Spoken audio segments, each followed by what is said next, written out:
C. Joseph Vijay எனும் நான்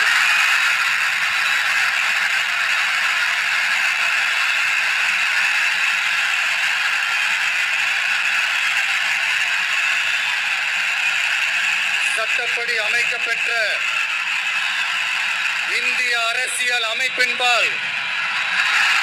உண்மையான நம்பிக்கையும் மாறா பற்றும் கொண்டிருப்பேன் என்றும் இந்திய நாட்டின் ஒப்பில்லாத முழு முதல் ஆட்சியையும் உரிமையையும் நிலை நிறுத்துவேன் என்றும் தமிழ்நாட்டு அரசின் முதலமைச்சராக உண்மையாகவும் உளச்சான்றின்படியும் என் கடமைகளை நிறைவேற்றுவேன் என்றும் அரசியல் அமைப்பிற்கும் சட்டத்திற்கும் இணங்க அச்சமும் ஒருதலை சார்பும் இன்றி விருப்பு வெறுப்பை விலக்கி பலதரப்பட்ட மக்கள் அனைவருக்கும் நேர்மையானதை செய்வேன் என்றும் ஆண்டவன் மீது ஆணையிட்டு